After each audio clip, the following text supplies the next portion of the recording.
What's going on, everybody? Happy Thursday. It's not Wednesday. I almost said Wednesday. We like to roll on Wednesdays from time to time. But when we got a really dope dick guest and he's like, yo, it's my birthday, I'm like, fine. The people will understand. No, completely understandable. We have no problem shifting things around a little bit when it comes to having awesome guests on the show, keeping the content fresh, keeping the content what the people of Wisconsin want, which is knowing what the heck is going on out there in the state of Wisconsin. Real quick, we're going to let everyone trickle in real quick. Appreciate you guys sticking out. And just going to put this out and hit post. Boom. All right. So we got that posted. All right. Who do you think the first person here is? We've got Danny. What's going on, my man? Thanks for stopping out. Appreciate you, sir. We've got a couple others trickling in. Before we get rolling too fast here, want to give a shout out to Ignite Dispensary. Actually, part of tonight's green room talking skill enhancement session. Wow, can't even talk. So obviously it's working. Tonight we got a little blue skunk from Ignite Dispensary.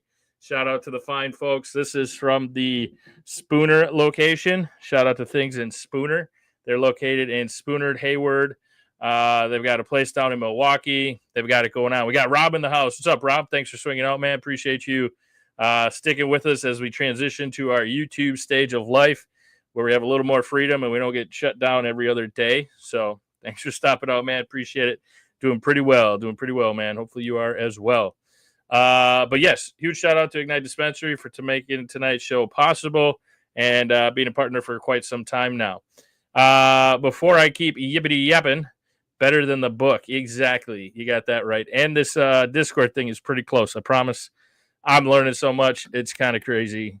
I don't even know. I wish I had a kid who was older, because they would just be like, and then things would happen when it comes to all this stuff. So, all right, super excited for tonight's guest. I think you guys are gonna enjoy learning some information from this fella when it comes to a dedicated person, all things Wisconsin, hemp, farming, pretty legit guy, I must say. So, only known him a couple weeks, and glad that our paths crossed. And glad we got him on the show tonight. So let's get him on here. Alexander, how we doing there, sir? Good, man. Thanks for having me. Absolutely, man. Definitely. Wait, Rob says, what now? I've been on there in WhatsApp. Oh, gotcha. Okay. Rob's trying to figure out the technology side for us. So keep it up, Rob. We need one of those. So thanks for joining us tonight, Alex. Really, I mean, since I've met you, just kind of learning some of the stuff you've been through, a lot of the hemp farmers here in Wisconsin. Really appreciate you coming on here to kind of share some insight that I think it's overlooked a lot of times when it comes to Wisconsin. Definitely some stuff I didn't know about, just as far as some of the struggles and that kind of thing that true hemp farmers have. And just look forward to being to help you get your story out there, man, and see if we can't work out some change for the better when it comes to, again, I think we all share a vision of any kind of cannabis, which right now is hemp that's allowed in Wisconsin, but being grown in Wisconsin. I think that's what we all want to see. And I think we got a few of you guys out there trying to do that. So we appreciate you coming on, being a part of it. Real quick, we got Devin in the house. He says, good evening from Mosinee area, camping out on the ice for the next 3 nights. Hey, let's get it, man. Good luck out there. Hopefully you don't get too excited and fall in or something. I don't know what you do out there on the ice, but when I'm on the ice, man, it's going down. So I don't think I could pull 3 nights, man. I'd definitely end up in a situation of some sort. I've been fallen in the water before. I've had fish. Yeah, we ain't got to go all into detail. But hopefully you're having fun and you got a little adult supervision. That never hurts. That's why I got married. So, Alex, where are you coming from, man? Where are you coming in to us from? If you want to just kind of start things off here by just explaining a little bit about who you are, where you're from, and what got you into the cannabis industry. Sure. So I'm coming from Adams County, Wisconsin, basically about 45 minutes north of the Dells. We have a facility here that we operate out of on the contract farming side. And yeah, I mean, I guess it's hard to know where to start, but I started the company the Complete Ag Solutions here on my shirt in 2020, but I've been in the hemp industry since late 2018, which I think it's important to kind of talk about like that time period. I don't know if you want me to just go right into it, but Let's roll with how you got here. Okay. So I get into the hemp industry late 2018. At that time, for those that follow the raw material markets on hemp and cannabis in general, CBD biomass was being sold from anywhere from $50 plus a pound. There was very limited amount of growers that actually grew. Supply chain was getting set up and geared up for what everyone like assumed would be the FDA and USDA and every other agency kind of accepting the fact that hemp is can be a part of many supply chains and opening up pathways for raw material providers like myself to get involved in. Now on the cannabinoid side, which was really the side at that time that was getting that high of prices, which would be your biomass, your cannabinoid profile biomass meant for extraction. So real quick, when you say extraction, but you're talking essentially when things went kind of from like, I suppose some of it was still being sold for like CBD tinctures and pills and such, but then also like the THC. When you're saying cannabinoids, that most of the folks listening know what you're talking about, but essentially when you're talking like the cannabinoid market and that, you're talking THC. No, I'm talking CBD, CBG. Any cannabinoid that the cannabis plant would create that you had a contract for. There's companies that specialize in CBN or specialize in CBD for tinctures, like you're talking about, but no matter what industry you're going into, you're going to have to go through some sort of processing to get it down to a concentrated level for accurate dosages, etc. So basically, you handle the actual like raw plants, and then the processor is the guy who kind of like when you see those videos of like squishing the plant, and then the goods come out, and then they separate them, and is that essentially processing? So that can be, that's a form of processing, which would be like what you're talking about is pressing, right? Okay. But there's other forms of processing that we use in our food industry and different food industries. Like, and again, let me preface this: I'm not a scientist. I've learned what I've learned just basically trying to make a successful business in cannabis in Wisconsin. So you have extractors, which is basically you have a farmer, which is a producer. Yep. And then you've got an extractor that takes biomass and tries to strip all of the oils and flavonoids and terpenes and all that kind of stuff into a condensed form, right?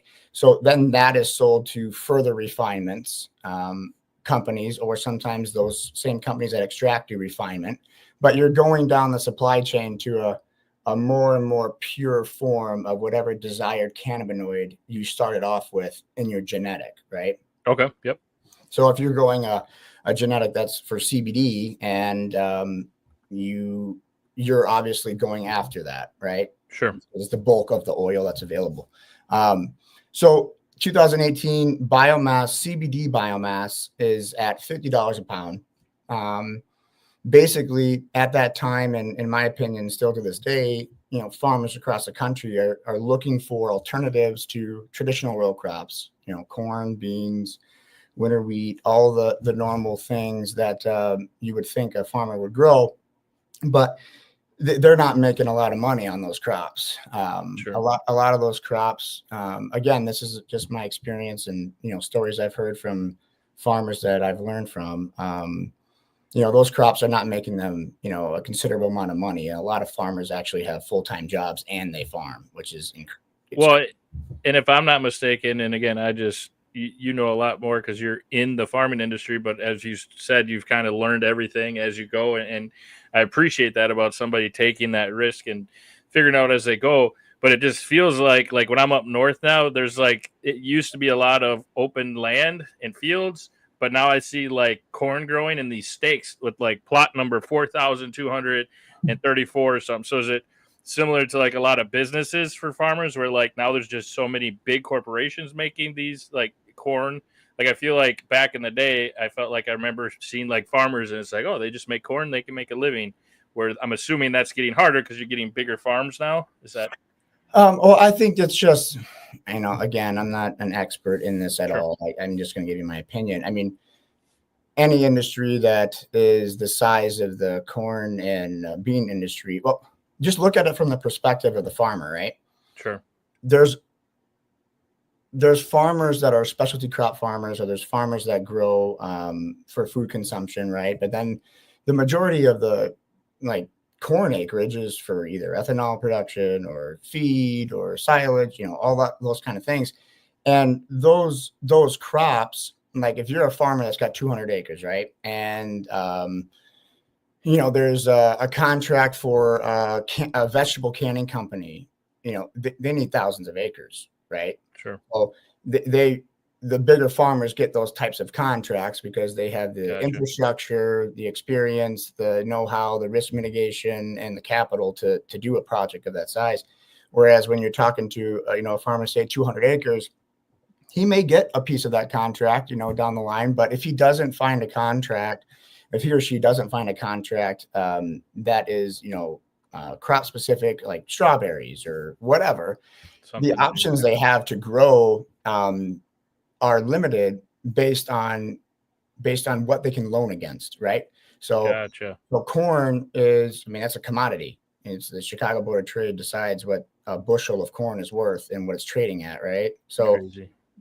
When you're a farmer and you got a couple hundred acres and you're trying to determine what crops to grow, you also have to, a variable in that determination is what crops can you leverage against, because you're going to have to pay to grow all of this. And farming, which is unique in a lot of ways, you invest in your product very early and you don't get paid until it's completed.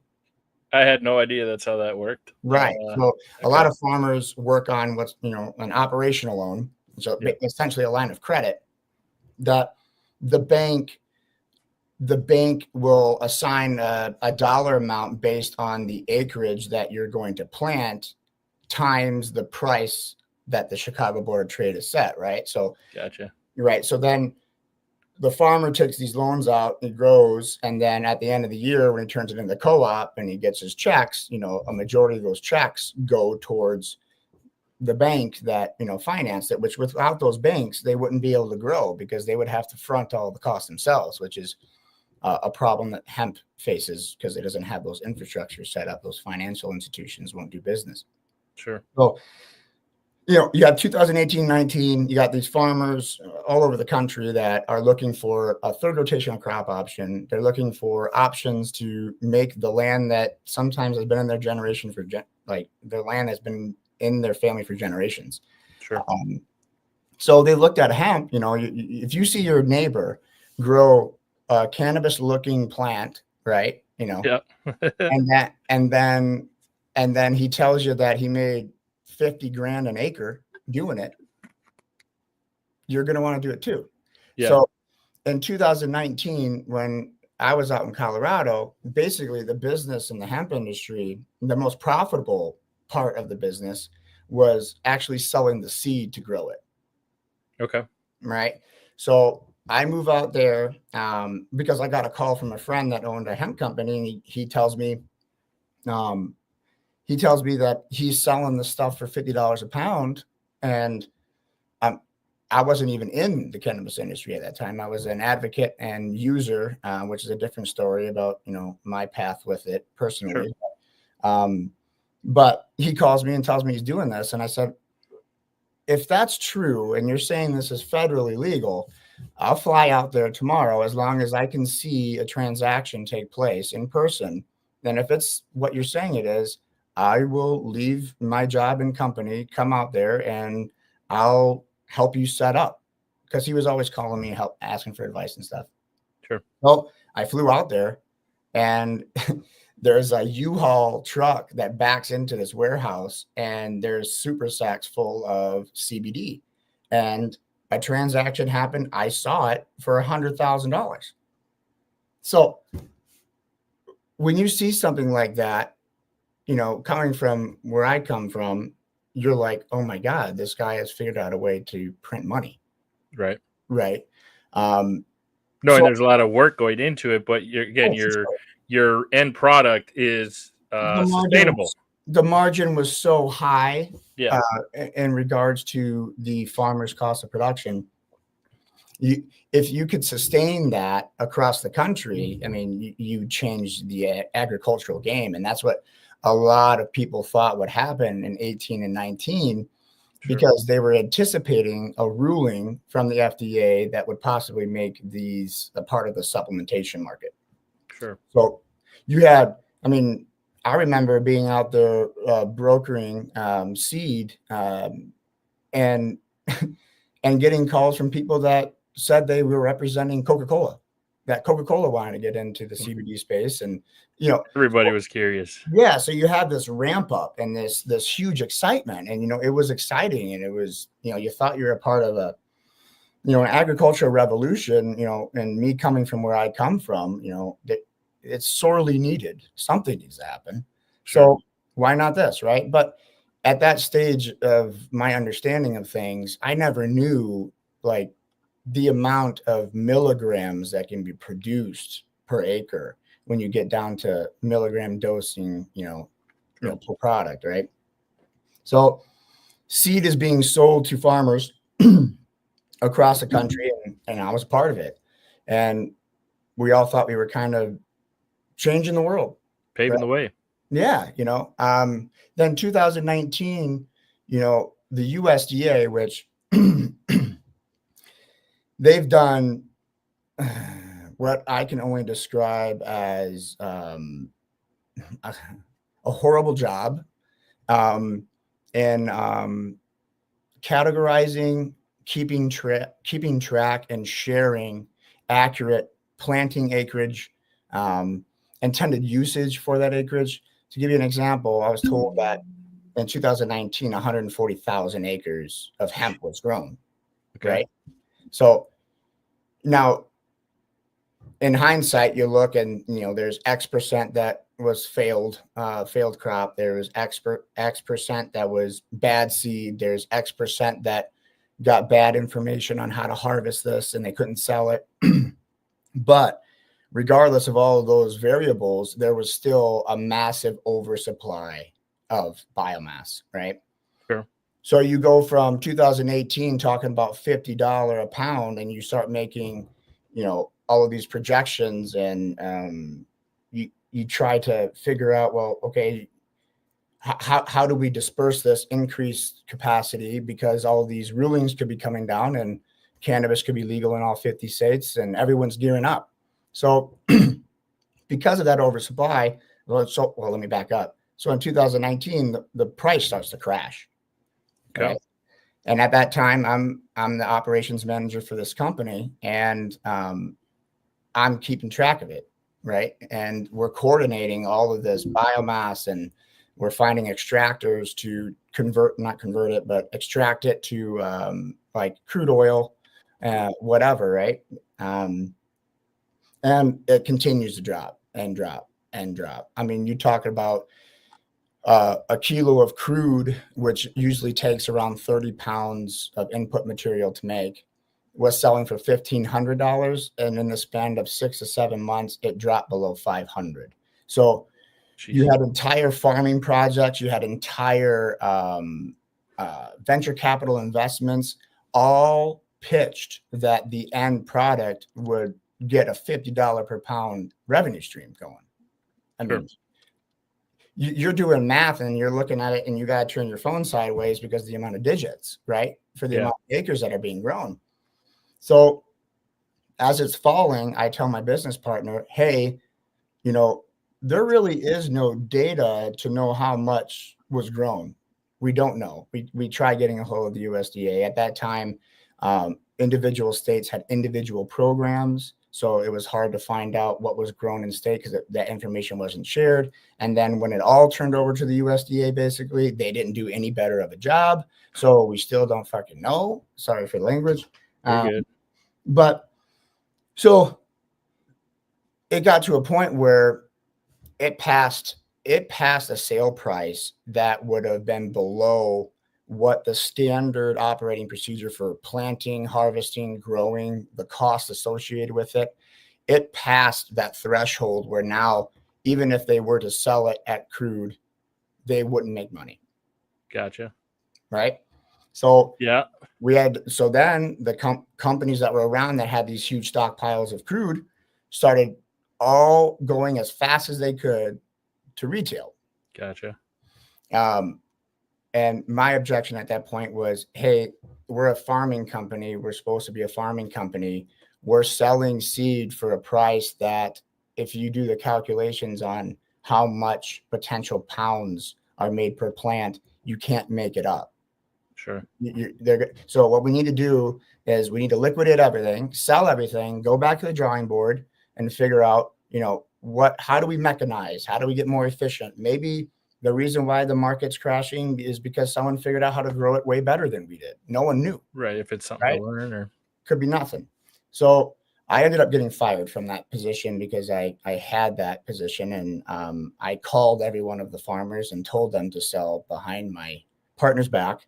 But I felt like I had a fiduciary duty to do so. Sure. So I got fired. What a situation to be in, by the way. Yeah, that was pretty crappy, man.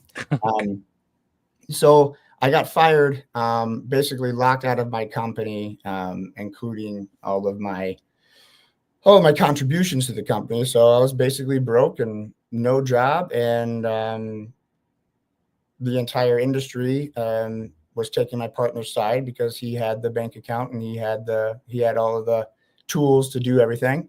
Sure. Whoops, I didn't want to put that up yet. Hang on. That's coming up in a minute. Sorry.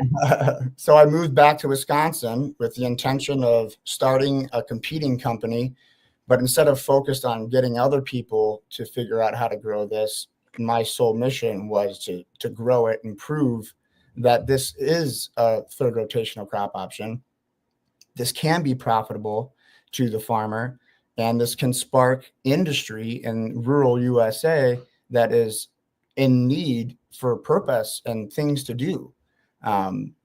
So came back here. That was 2020. One of the first things after I started my company, I received a lawsuit, or I got served by my old employer and business partner after I made a video making fun of the hemp industry brokers that farmers have to deal with, from a point of view of. I've heard some stories. Oh, dude, about those guys. It's crazy. I mean, there's some brokers that I love. Don't get me wrong. There's good brokers too, and you do need brokers and networkers and connectors and all of that. But they're, for the same reason that every farmer jumped into the market is the same reason that everybody that had talent in selling and networking jumped in too, because there was margin, right?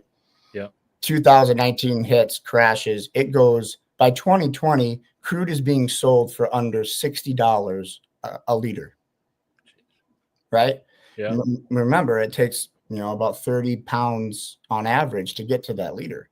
So you're talking about, below $1 in cost of production, which is not feasible and not possible. Right. And I shouldn't say not possible. I haven't seen it done yet, and I can't do it.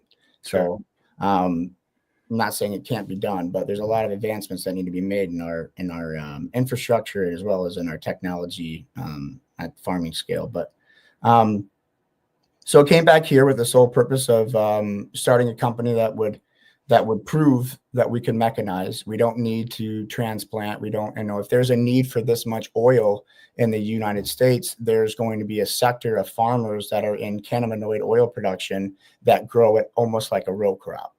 Sure. And then there's going to be flower growers that grow indoors, and they grow the highest, most beautiful flower, right? Right. And there's a spot for every type of business if the need for the market is that big. Sure. So came back here, did 10 acres my first year. That's actually where that axe comes from, because at that point we didn't have a way to harvest it or to cut it down and dry it mechanically. Oh God. Yeah. So you're out there with an axe? I did. I cut down 2 acres with that axe right there. Jeez. Yeah. So, but the rest of it, we had a combine, but and we had a way to hand feed the combine, which is traditionally what most people were doing back then. But we didn't have a way to cut it and let it dry. And at that time, the industry's like standard was, okay, well, you have to dry this stuff. Sure. Right? Because of fear of mold, fear of, all that stuff. But if you're going for oil and you're in a northern state, where that threshold is like, 68 degrees, we have our harvesting time is perfect, basically exactly the curing temperature and moistures that you need. Right. So sure. I looked at Wisconsin as having an advantage on the cost of harvesting. So I took a stance at that point to try to eliminate another cost center for the farmer to not dry it, sure. Field dry it. Right. It's going through extraction anyway. It's going, So that was my thing. That's what I did to try to get rid of some of these costs. And I was able just to squeak by. I never knocked it out of the park. But after 2020, it was evident at that point that the oversupply of 2019 was going to be a problem for a while. Sure. There were liquidation sales, bankruptcies, all over the country. I mean, I took part in trying to purchase raw material to try to avoid, what would be my contractors from buying, liquidated products from another failed farming project that I would have to compete at the market. Sure. I never won any of those, by the way, because I never had that much money, but I always tried. Sure. I don't blame you, man. Right. But so during that time between 20 and 2022, I was in a litigation battle against my previous employer and business partner. That went on for 3 years. He obviously had all of the business's resources and I had nothing. So it was me versus him and a bunch of expensive attorneys. Yeah. So that lasted for 3 years and it ended in a jury trial in Denver, Colorado. It was a 5-day jury trial where I did win. He didn't even show up to it, by the way. It was another member of the lawsuit. Gotcha. But tells you a lot. Yeah. So ended up winning that and didn't win anything from it. He filed bankruptcy. I got left with a major attorney's bill, and thank God I worked with an awesome attorney that gave me a good break. But I racked up quite a bill there.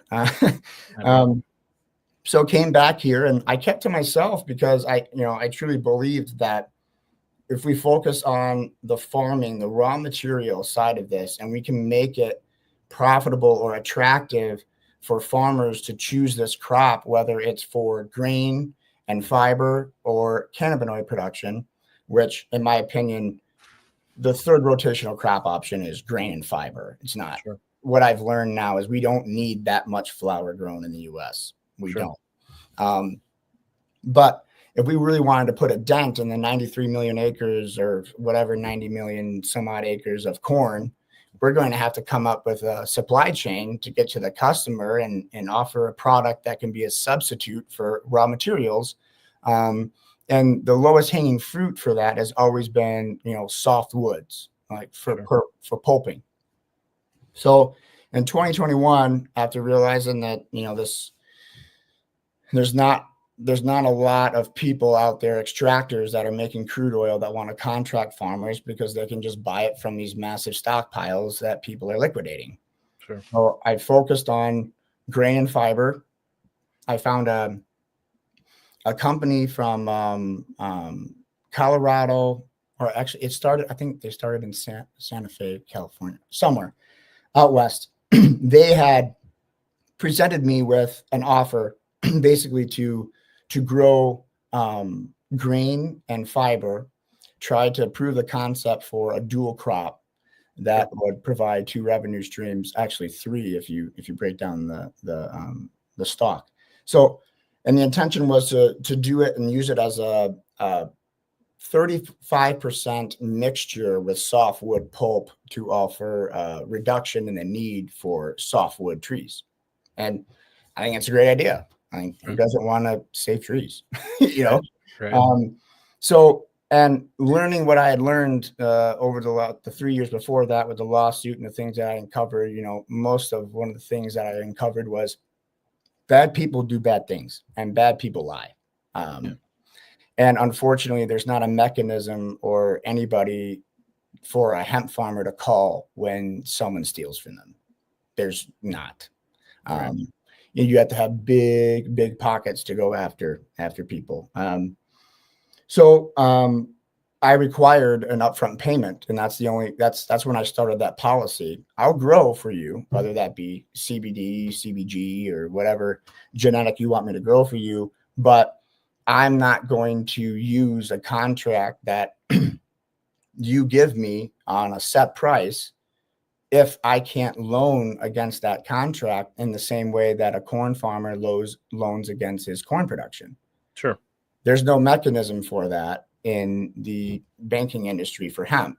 It's kind of all thrown into, I'm pretty sure it's the Patriot Act or whatever, where they classify all cannabis as, as a means of possible terrorism connections or whatever the hell it is. Sure. So they're not allowed to really do business in it, the FDIC. So I've been kicked out of like 4 banks, but so when I started that policy, I really started to find out who's who in this space. Sure. Like, if you want to play, then play with your own money. Don't make a farmer take on the entire financial risk because you convinced him that he's going to grow 5,000 pounds of the acre, which is bullshit. Real quick, what's this stuff here? What are you growing here per acre pound thing you were just talking about? So that is my CP40 field. That's a 40-acre field, and those are all feminized CBD seed. Okay. And what were your output here roughly? So on that field, I actually I broke the record for Wisconsin, which is not very impressive. Some of the western states have higher yield averages, but that was the highest I ever got, which was 1,800 pounds to the acre. Okay. A finished biomass, grounded up, milled, ready for production. Sure. Okay. Yeah, when you sent me that, I was like, okay, yeah, this guy's he's farming, folks. Yeah, he's farming the stuff. Yeah, well, I shouldn't say it's not just me. I mean, I got my team. I got Shane, my brother Joe, Andrew, Al, and Stacy, and I got tons of people that have, crew. Yeah. My buddy Jeff. I mean, there's a list I could name off of people that have helped me get to this point, but it hasn't been an easy road or one that's been financially amazing by any means. But I still believe in it. I still believe that Wisconsin could be what it once was, which is a major powerhouse in hemp farming. We got to get our shit together, man. Sure. We got to have some real conversations. Definitely. And when you were explaining, one of the things that stuck out when we first talked, so when I see this field and I'm like, wow, that guy must grow a lot of hemp for the folks here in Wisconsin. Because, I mean, every store has hemp beverages or hemp flour, that kind of stuff for sale. But my understanding is that the market is not necessarily driven by Wisconsin product all the time. Is that so you have a lot of flour because this is just one of your fields, correct? Like, don't you have a couple? Yeah. So this year I did 300 acres. When I was this video is only 40 acres. Correct. Oh my gosh! So there's like 6 times this. Yes. Yeah. And how much of that were you saying was sold to Wisconsin companies? 0. That's when I was like, okay, hang on. Something's not adding up. Can you explain a little bit about how that works? That things are not like, where does all... Well, hey, I shouldn't say 0 there. I did sell CBDA live resin to a Wisconsin company. Okay. Let me backtrack that. But sure. But a majority of it, no. Like sure. 90% plus of it, no. And so most of that ends up going out of state?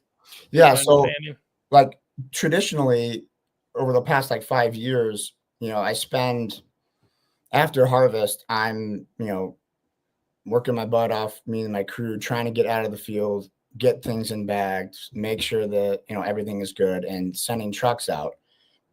But, then there's like a little bit of a lull, and then it's completely focused again. It's completely focused again on contracting for the next year, right? Because you got to understand, I'm a first generation farmer, right? I know nothing about farming compared to the people that are helping me make good decisions. They're the farmers. I'm doing the work that no one wants to do right now because I feel like, it's going to be worth something someday. It's kind of the idea, I guess. But so you have to do land negotiation contracts, right? So if I want to be in the rotation of corn, bean, potatoes, carrots, whatever, you have to start talking about land contracts and land rent, now. Gotcha. Right. So I have to contract the acreage that I'm going to grow on and come up with the money before April usually, and pay for that rent before I put a seed in the ground. Okay. Right? So, that's a segue from your question. Your question kind of was, how does it happen where my product isn't sold here? So when I do these land contracts and I'm trying to figure out where I'm going to grow what, I'm also trying to find extractors or people that want this as a raw material, and get them to take a financial risk on the grow so that I'm not the only one taking the burden, right? Sure. And that way I can make sure, hey, at least maybe if they rip me off, which a lot of them do, at least I got something for it and I'm not taking the whole hit, right? Sure. So I only get approached by people that do large volume or intend to do large volume, and none of those extractors are in the state of Wisconsin. We used to have them. We had people trying to scale them. We had people trying to do that and have our own extraction. There's still a couple. I think there's at least one that I know of that does good business in Milwaukee. But, most extraction happens outside of state. Colorado, Oregon, California. One of the largest is in Montana. There's one in New Mexico that's massive.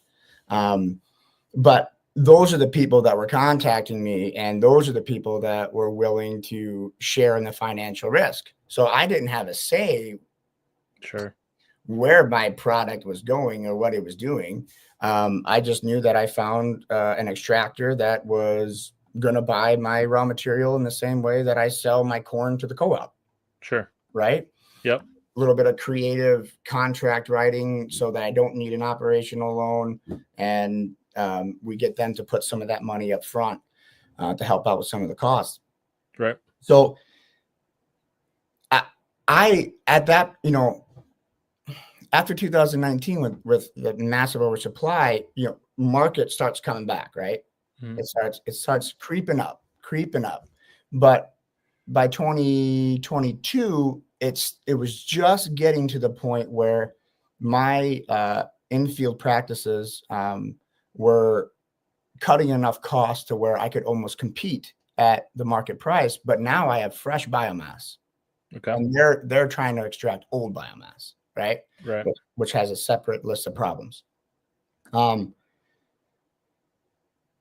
I forgot where I was going there. So I'm like, okay, well, we're doing okay. We're at least in a profitable way. But now that we've figured out how to grow it, how do we maximize the profit per acre high enough to where I can convince or offer other growers in my area that have already tried hemp and kind of got screwed? How do I get them? Right. So I wanted to find out how do we make more money? Well, I started because you're looking to be sustainable, I assume. Well, right. And for one, why do I have to send this out of state when I know that there are tons of companies in Wisconsin that are selling products that need my raw material? Why wouldn't I try to figure out a way to? Right. You would think it'd be cheaper for them to go in state. I mean, oh yeah, normal consumer. And that's where like the first kind of red flag shows up, right? Where they're willing to pay me a market price that's barely profitable, but then they ship it across the country. And in a semi truck, dude, you're only getting 20 to 25,000 pounds in that truck. Sure. Right. I mean, because it's a very light material. Right. So the cost of shipping is massively important. So at that point, I start figuring out, okay, well, I got to figure out how to get further down the supply chain. So I'm like, well, what are people doing with crude? Well, they're going to distillate. And then after distillate, what are they doing? Oh, they're going to isolate. I say, okay, well, then what happens after isolate? And then all of a sudden it's like, well, there's lots of options. Gotcha. So I'm like, well, okay, well, what is this? So that was my kind of introduction to the conversion market. And I'm not going to sit here and say I didn't try it, because I mean, you're seeing it sold at every corner of your hometown. You're seeing your friends and family, smoking this, taking this, drinking this, and loving it and hearing nothing but good things. So you're like, well, what? Maybe I'm the one, I don't know. So we start going down the path of like, okay, well, I'm gonna go to an extractor. I don't have any money left because I just grew this, and I'm gonna try to get a split deal going where, hey, I'm gonna pay with my product, and you give me my product back in oil, right? Sure. Which I thought was a decent idea, but what ended up happening is that same extractor now has half of the production costs, and mine are double, and then he undercuts me at market. Gotcha. Right. Yeah. So learned a lot there. Most of the things I've learned the hard way. Sure.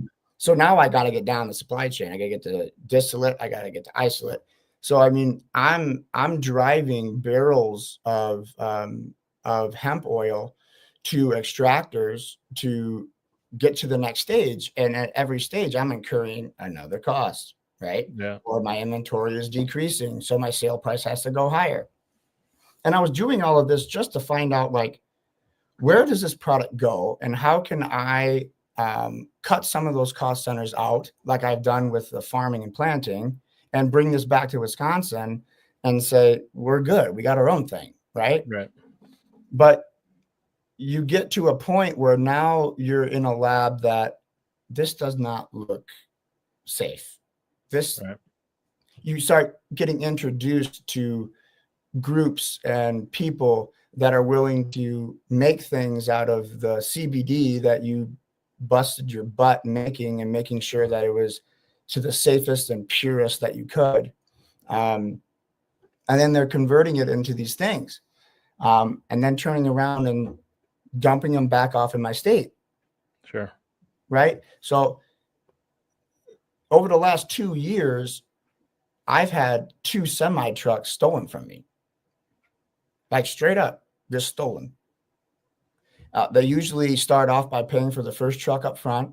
The next truck comes and they ask for terms, and at that point I said, well, no, we're trying to develop a relationship here, which is how those things work. Yeah. The third truck, they ask for, can we get, 7-day terms? And you're like, all right, a week's a week, so you give them that. Fourth truck goes, and then you just don't hear from them again. And when you're saying trucks, you're talking of like biomass? Biomass of 20,000 pounds. So like a legit semi-trailer full. A 53-foot semi-trailer full of biomass that was supposedly sold at $2.50 to $3 a pound, never paid for it. Damn.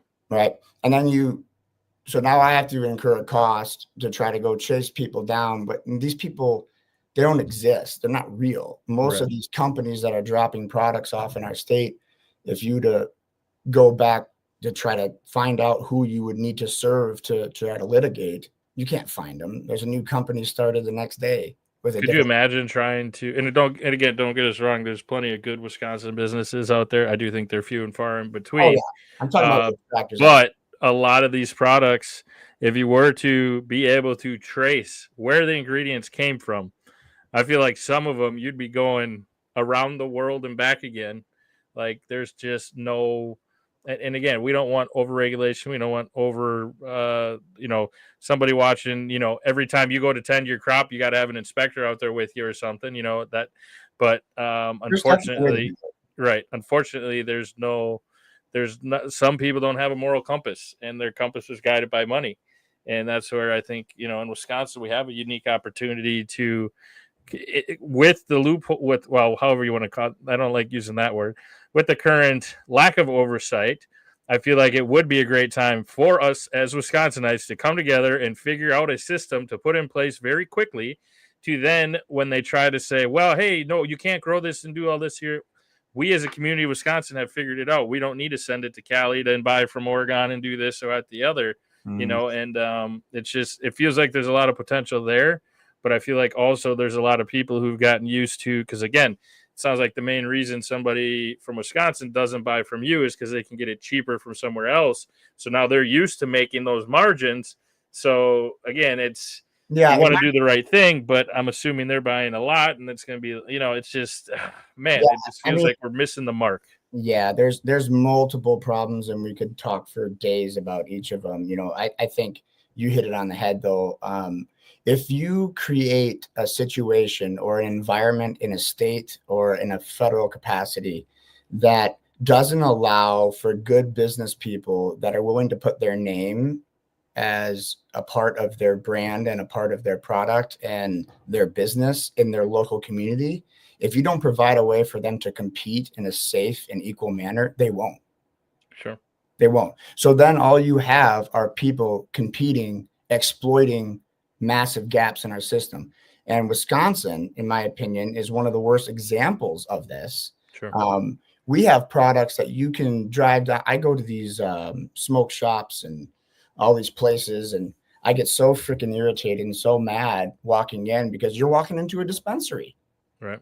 And I'm not saying that I hate the idea that we have dispensaries. I want dispensaries here, but I want dispensaries here with Wisconsin grown product, not rejected product or possible rejected product that has gone through no chain of custody validation, no quality assurance checks, in my opinion, and no verification that they're following the same growing practices and rules that I have to follow, which increase cost. It increased cost not to use chemicals. True. I choose not to use chemicals because it's the right thing to do. The people that are selling products that are competing against me in my own state, they don't give a shit. Right. They don't care. Right. And but who does care? Because, I've called the Department of Trade and Consumer Protection. I've called, my congressional representatives. I've yelled this at the top of the hill for 5 years, and it's fallen on deaf ears. And I think part of that has to do with just a lack of communication and knowledge transfer to advocates in the state that, they think, I don't want to get this wrong here, I'm not trying to piss anybody off, but they think that things are okay the way they are because they have found a way to get the cannabinoids or medicine that they're seeking, right?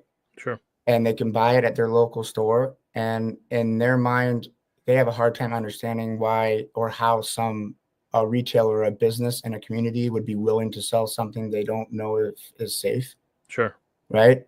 Yeah. So that's kind of a hard thing to grasp, that people are willing to do that, to exploit a lack of regulation and oversight. But sure, that's the situation we have. So, I don't want to be too hard on conversions or whatever, because, in a lot of ways, conversions, Delta 8 especially, is the reason for the absorption of all of that overproduction in 2019. And without it, it's very possible that we would have even a worse situation, which in my eyes, a worse situation is no one growing at all. Right. Now, with that being said, there's been a $25 billion industry. I've read that in a couple of places now, created as a separate sector in comparison to recreational markets, medical markets, and now hemp markets, that a majority of the money that's being made is being made from intoxicating hemp products that are being converted from CBD grown underneath the Farm Bill. Sure. Right? So that entire $25 billion or whatever the value of all of this is, which is astronomical, It's been the entire supply chain, in my opinion, has been built off of a false premise or a fallacy, which is that you can produce crude oil from cannabis, hemp, CBD, whatever, feminized plants producing flower for the purposes of extraction for under $1 a pound. And I thought for a long time it was just me not being efficient enough. It wasn't me doing enough good things in the field, or it was my lack of experience, or it was, whatever. But when I start pushing 1,800 pounds to the acre and I'm starting to get this shit figured out, and I've got 85% germination in my field and 15,000 plants to the acre, I'm having a hard time understanding how you're beating me. And I do it with 4 people. Yeah. It's all mechanized, right? Yeah. So I've connected with farmers across the country that are still in the game, and they feel the same way. And they're pretty sick and tired of there being a market that people like me can't compete in because I'm not willing to create the products that the customers of my state are willing to buy. Right. Sure. In the way that some are. Right. And yeah. Correct. Sorry. Thank you. No, you're good, man. I'm not trying to alienate anybody. Everybody trying to run their business is doing the best damn thing they can do. And I'm sure there are things in products that are completely safe, but you can't differentiate them on the shelf. Right. The consumer can't tell the difference. So, the farmers of this industry are getting kind of sick and tired of not being able to compete further down the supply chain. So I don't know what favor conversions are doing to the hemp industry, and that's the part of the hemp industry that's pushing policy. Sure. and pushing policy and trying to keep things the way they are, while simultaneously having businesses in other states that make products that they're not allowed to sell in their very state, but they are allowed to sell into my state. Yeah, we heard that. We had that conversation last week with the gentleman from Colorado. Yeah. He's like, well, yeah, I don't want it here, but we did the policy that states that don't have anything in play, it can go there. So that's why it's going there. It's like, well, thanks, man. Yeah, thanks a lot. Thanks for looking out. Yeah. We've become a dumping ground for things that I've had a few conversations in the last couple of weeks. Because like I said, I've kept my head down. Like, I just thought, yeah, you bust your ass, you work hard, you do it better than the person that's trying to do the same thing, and things will work out. Yeah, at some point, right?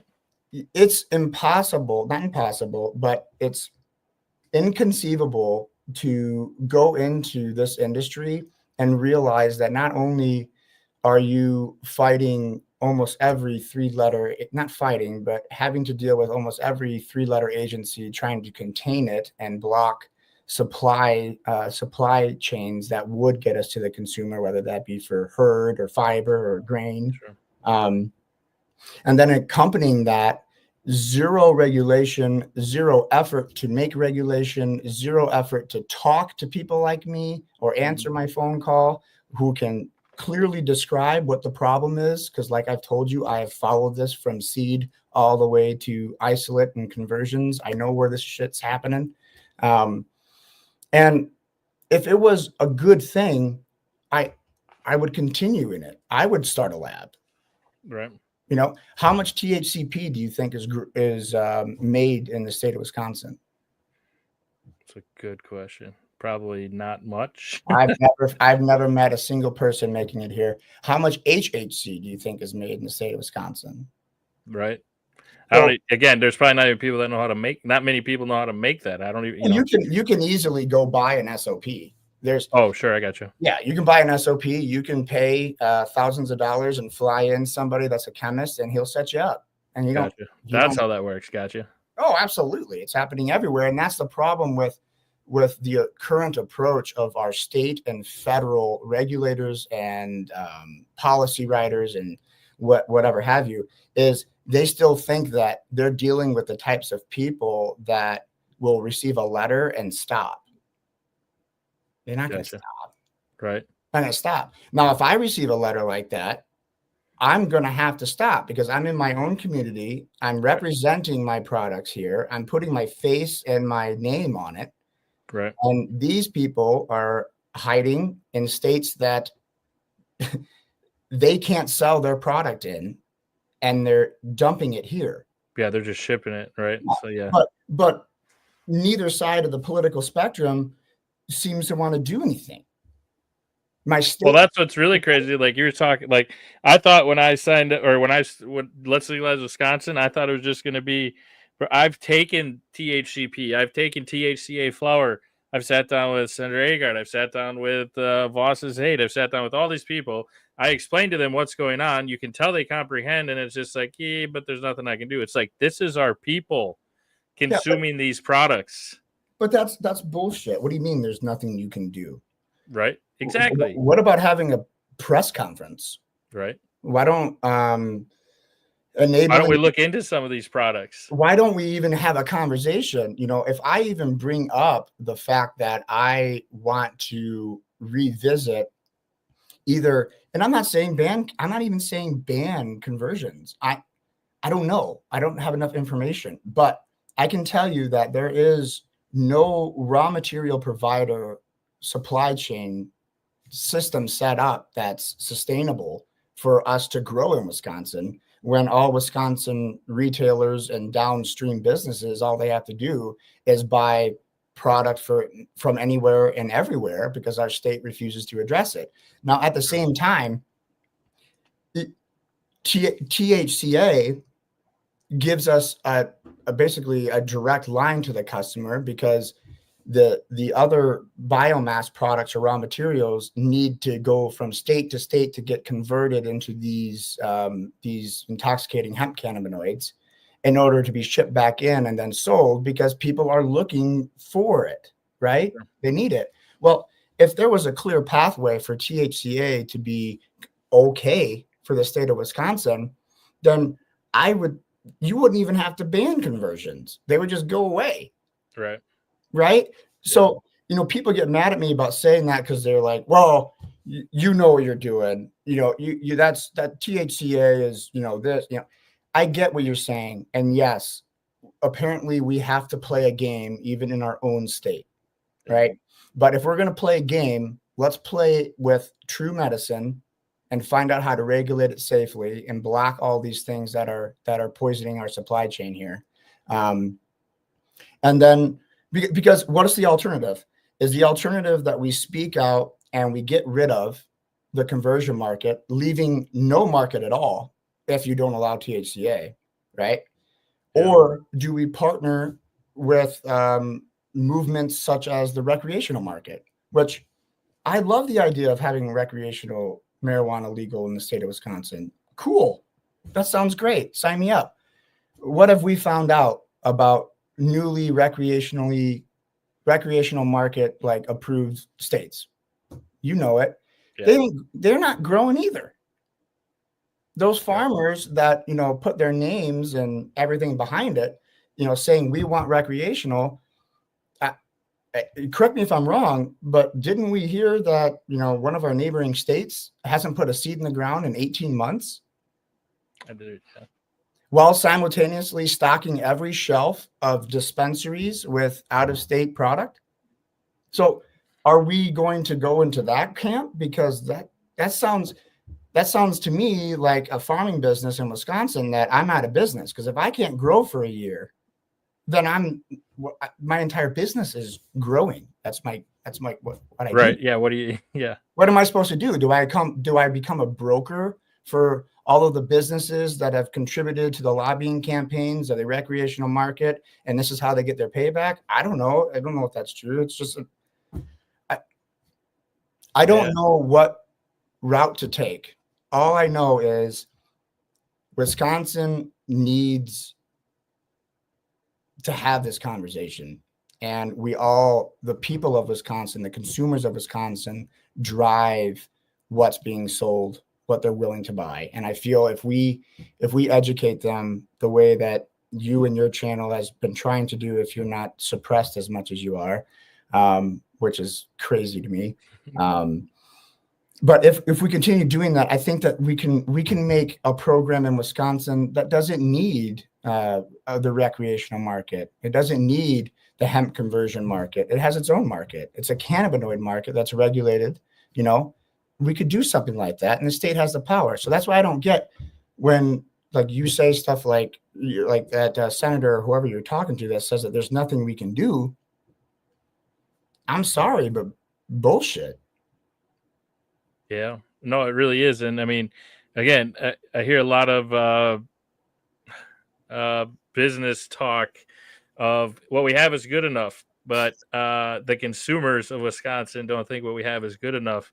If we're being honest, we know what we have isn't good enough. There's consistency is really lacking when it comes to quality, and thankfully that we have a few places doing it the right way. But again, so is it good enough that we have like one decent shop per city, but then Right. 50 shady ones? Like, it's a lot of it's common sense, but you can tell when the greed comes in. And again, it'd be different if we were talking about like, like Hot Wheels cars or something that people aren't ingesting, Right. or an intoxicant, or talking about leaving the door open for macro doses of THCP, which is just Insane. right? Like, it's common sense. Anyone who thinks we don't need to do better, I think you're wrong, and I'd love to discuss that with you, because it's got to be about quality medicine to the people. That's what it should have always been. I feel like most states get caught up in money and get caught up in, we got to get this guy on the board because he paid this much there. So many private meetings. Like, that's why we try to stay in touch with the people 24/7, answer any questions. Like, there needs to be some truth. There needs to be some respect to the people. We can't just keep pulling the wool over people's eyes. That has not worked, and it won't work. I know people can use their clickbait from time to time, but read the clickbait and run with it. But again, we're talking about something that is so amazing in the cannabis plant. Like, come on, this is just now's the time. I will say I am really excited with having you join the WICSA team, Wisconsin Cannabis Safety Alliance, with the agriculture side, and look forward to seeing what else we can figure out that kind of way. I think we've learned a lot over the last few months, and coming up with a code of ethics for Wisconsin businesses who want to be a part of it. It's got to start somewhere. And again, always will invite any and everybody to the table. And this is nothing more than an open platform, open dialogue. The people matter. The people should have a say, and they need to be updated on what's going on. There's so many behind the scenes.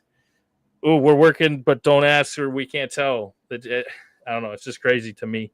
Some of the stuff that goes on out there. And I'm just glad that our cross paths, you open my eyes to a lot of things. And I appreciate you being a part of that. So looking forward to seeing where things go. You never really got a chance to tell us, and I apologize. We were going, so I don't like to shift you off the channel. I appreciate it. I did not think that I was going to be able to talk for that long without stopping. Definitely. I was pretty good, but it kind of just came out. So hopefully it sounded okay. Yep. Felt that. No, you're good, dude. But what got you into cannabis? So I was in the military for 6 years. And I had some youthful run-ins with marijuana, obviously. But during the military, served around 6 years, and when I got done with that, a part of out processing for the military is you go through basically, I don't even know what it's called, but they basically check you for any type of ailments, injuries, or whatever that you could have sustained either during combat or during your time of service. And then they dedicate you, a certain percentage of like ailment, almost, I don't know, like a disability, I guess. Well, so after I got done with serving, I had my out process, and that included vials of prescription drugs. Mentally, I wasn't feeling challenged or I had a dark cloud, and those pills were supposed to bring me out of it. After taking them for months, I felt more and more like a zombie, and I had kind of forgot about cannabis other than, a socially or recreational type experience that I would do occasionally. And I was talking, to one of my nephews, and I'll never forget it. He tells me on the phone, he's like, Alex, just smoke some weed. I'm like, what? He's like, you need to smoke some weed. Right. After that moment, it could have been that day. I don't remember for sure, but I threw away those pill bottles, and I started to smoke. That was a life-changing moment for me, and I kind of fell in love with the fact that I could elevate myself. I could do things naturally to my brain, to my head, that would get me out of those dark places that those pills didn't seem to help. They just turned me into something I'm not. I'm a high energy, very focused, easily passionate about things I believe in. And those pills took that away from me, which is what I am. So cannabis gave that back. When I got presented the opportunity to go out in Colorado, it was strictly financial and, entrepreneurial side of me. I've always wanted to be a part. You ever think about this, like all the industries that exist in America? And can you imagine if you were around during the gold rush? Would you go and dig coal or mine for gold? Dude, I'll be checking it out. Right. Yeah, I'll be doing that, the sloosh or whatever the thing. Yeah. So I always, having an entrepreneurial spirit. Everyone in my family has that. I'm the youngest of 9. There's many entrepreneurs in my family. So you just have this inside fire to do something that you deem and you believe in and you think is reasonable and you think is a good thing. And then you just kind of go 100% at it. So I looked at hemp a lot like that, like, oh my gosh, can you imagine if you were around when alcohol was, off of prohibition, and all of the opportunities and businesses that were developed off of the freeing of that substance, right? Or that plant.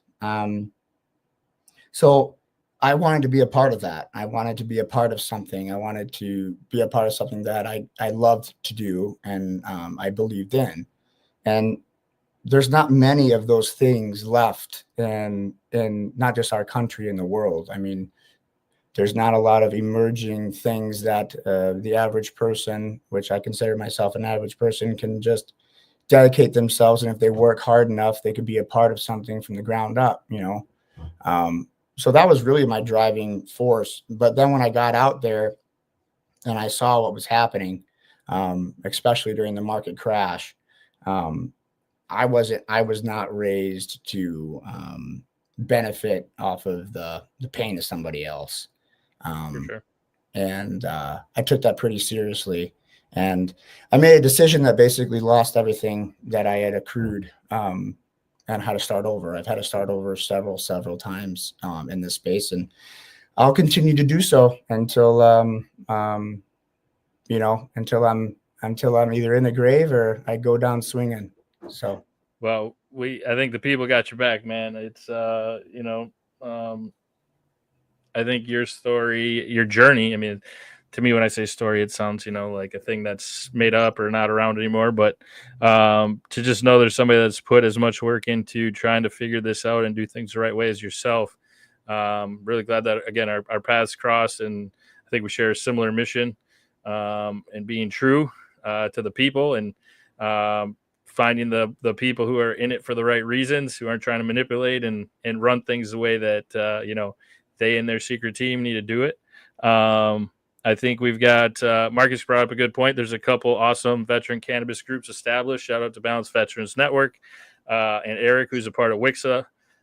Looking forward to getting that marketing material out to the veterans, getting people a chance to, again, have that network and work together. So real quick too, sorry for interrupting, but I just wanted to say there's a lot of good people in this business here in Wisconsin. And I hope I didn't make it sound like there isn't. One example of that is, I'm trying to build basically a campus or a community of businesses and like-minded individuals that look at the hemp industry as the opportunity that I think it is. And one of those people is Drew Fowd from Partnered Process, which I have to give him a shout out. And before we had the conversation, I actually called him because he buys. He's the Partnered Process guy, you said, right? Yes. Yeah, and this is the Partnered Reserve. Yes, dude. Good Let's times. Go. You want to talk about lemonade sourced from Wisconsin? Yeah. Good stuff. So he told me to tell you and all your listeners that for this, if you go to his website, I don't know if you can plug it or do whatever. I can text it to you. But if you guys go and I got it real quick. Try out his drinks. They're one of the only drinks on the market that's actually made from the full plant, not from a conversion process, which is unique to what's on the shelf today. And he's offering 20% off to all your listeners if they use the promo code legalize, was it? The legalize, yeah, all caps legalize. Let's go. Let me get this on here. I got the link posted up real quick, guys. This is to the drinks. If you like cannabis drinks, I highly recommend. Well, I'm a strawberry guy, strawberry lemonade. But again, if you like drinks and you try these, I'm not in a financial situation to say I'll give you your money back, but I will smoke you up or something because if you don't like them, Bobby will let me know, and we'll make sure to take care of that. We'll take care of you. Yeah, we're unique in that way because it's all in one spot. Unlike our competition, they'd have to take care of it probably from another state. Exactly. No. So let me just get that on there. Promo code was legalized. Let's go. And yeah, we are definitely advocates are getting ready to roll out with the other advocates. Marcus, we look forward to joining you and Phil and Dustin and all the guys down at the Capitol. Appreciate you guys making noise down there. Definitely wish we were a little closer to Madison, but can't say it's from lack of effort. We've definitely tried talking to some folks down there. That's what we're working on, getting the voices united. So when we go down there, it's not just 3-4 of us. It's a lot of us. So appreciate everything you guys are doing. Absolutely. See you trying to keep things rolling that way. So really appreciate that. Alex, really appreciate you hopping on. Look forward to stopping out by you next week and not getting whatever I had there last time. So you brought that here. Yeah, no, dude. No, definitely not. I don't know what that was. That's some crazy stuff. So I'm going to go finish the rest of my lemonade. It's 10 milligrams. So a lot of them are 5. And when it's 10, I got to pace myself a little bit. Call me 10 milligram Bob. So that's how it works. Let's go, Bobby. Rob says, let's go, Bobby. I'll smoke with you just to smoke, bro. Same to you, Alex. Thanks for the show tonight. That's awesome, man. Cool. Sounds good. Appreciate you guys. Just a heads up again, if this page gets shut down, Let's Legalize Wisconsin 2.0. We're going to go Let's Legalize Wisconsin 3.0 as a private group. And then we've also got a backup crazy idea. We're just going to roll out 50 different Let's Legalizes. Let's Legalize Green Bay. Let's Legalize Marinette. Let's Legalize. We got folks ready to run these pages. So we'll figure it out, man. We ain't going nowhere. I know. So we got it. All right. You guys have a great evening. Appreciate you, Alex. You have a good night. Thanks for joining me. We'll talk soon, buddy. Thank you so much, sir. All right. Take it